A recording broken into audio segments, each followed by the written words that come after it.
Camera person प्रसाद सह Sunil बोंगळे, ABP माझा, अहिल्यानगर.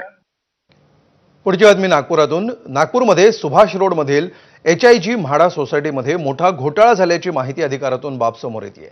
म्हाडानं खरेदी विक्री व्यवहार पूर्ण न करताच 91 फ्लॅट धारकांना घराचा ताबा दिला होता. त्यापैकी 75 फ्लॅट धारकांनी पैसे भरून व्यवहार पूर्ण केला. मात्र 16 फ्लॅट धारकांनी पैसे द्यायला टाळाटाळ केली आणि हे 16 फ्लॅट धारक खरेदी व्यवहार पूर्ण न करताच 5 वर्षांपासून फ्लॅटमध्ये राहत असल्याचा धक्कादायक प्रकार समोर आला. जे व्यवहार पूर्ण नाही होता ते त्यांना देण्यात आले, तात्पुरती देण्यात आली, परंतु त्यानंतरही ते तिथेच राहत आहेत आणि त्यांनी व्यवहार पूर्ण न करता त्या ठिकाणी त्यांनी पूर्ण व्यवहार न करता म्हणा किंवा पूर्ण पैसे न देता ते त्याच ठिकाणी राहत आहेत आणि या संबंधीची नोटीससुद्धा देण्यात आलेली आहे, परंतु पुढील कारवाई अजून झालेली नाही.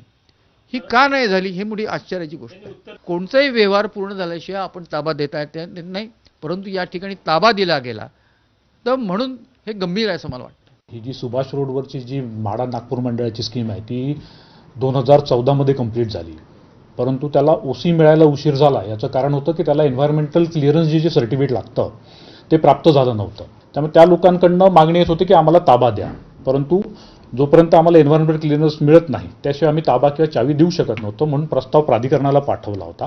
तर OC प्राप्त झाल्यानंतर त्यांचे पैसे भरणं अपेक्षित होतं. त्यानुसार 91 पैकी 75 लोकांनी पैसे भरले. 16 लोकांचे अजून पैसे भरणं बाकी आहे. पण त्या 16 लोकांचे ज्यांचे पैसे भरणे त्यांची सेल अजून म्हाडाकडनं करणं अजून प्रलंबित आहे. त्यांनी पैसे भरल्या आपण त्यांची सेल करून देऊ. आता त्यांना पैसे भरण्यासाठी आपण नोटीस इश्यू केलेल्या आहेत. दरम्यान या प्रकरणावर गृहराज्यमंत्री पंकज भोयर यांनी थकीत रक्कम असलेल्या फ्लॅटधारकांनी 1 महिन्याच्या आत पैसे भरले नाहीत तर त्यांच्यावर कारवाई केली जाणार असल्याचं स्पष्ट केलं आहे.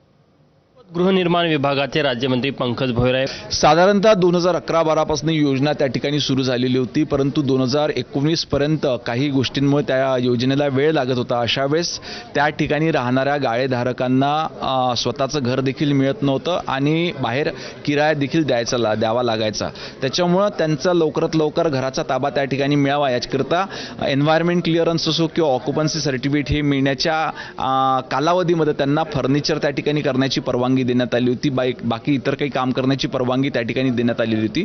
जवळजवळ 75 लोकांनी त्या ठिकाणी त्यांचा पैसे पूर्णपणे भरलेले आहे. काही आहेत की त्यांचे पूर्ण अजून व्यवहार त्या ठिकाणी व्हायचे, पण लवकरात लवकर म्हाडाच्या माध्यमातून हे व्यवहार त्या ठिकाणी पूर्ण करून घेण्यात येतील. म्हाडाच्या अधिकाऱ्यांकडून सांगितलं जातं की प्राधिकरणाच्या आदेशाने त्यांना चाब्या हस्तांतरित करण्यात आल्या होत्या. प्राधिकरणाला तशा प्रकारे अधिकार आहे की व्यवहार पूर्ण न होता फ्लॅटधारकांना फ्लॅट देणे. अशा त्या योजनेमध्ये सर्वसाधारण कुटुंबातील नागरिक राहत होते. त्यांना त्या योजनेला बनायला वेळ लागला होता, त्याच्यामुळे त्यांची देखील आर्थिक परिस्थिती त्या ठिकाणी खालावली जात होती. म्हणून केवळ फर्निचर बनविण्याचं आणि इतर गोष्टी बनविण्याकरता त्या ठिकाणी त्यांना परवानगी देण्यात आलेली होती. बऱ्याचशा लोकांनी त्या ठिकाणी व्यवहार पूर्ण केलेले आहे, परंतु काही गोष्टी त्या ठिकाणी लक्षात आलेल्या आहे की काही नागरिकांचे अजून व्यवहार पूर्ण व्हायचे आहेत. त्यांच्याकडून तात्काळ ते व्यवहार पूर्ण करून घेण्यात येतील.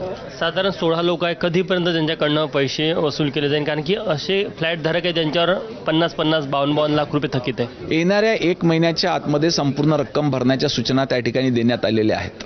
जर नाही भरले तर काही कारवाई केली जाईल? पुढची कारवाई म्हाडाकडून त्या ठिकाणी करण्यात येईल. कॅमेरामॅन मिथुन आदमेसह तुषार कोहळे, एबीपी माझा, नागपूर. पुढची बातमी. भारतरत्न सचिन तेंडुलकरनं आज उपमुख्यमंत्री एकनाथ शिंदेंची त्यांच्या नंदनवन या शासकीय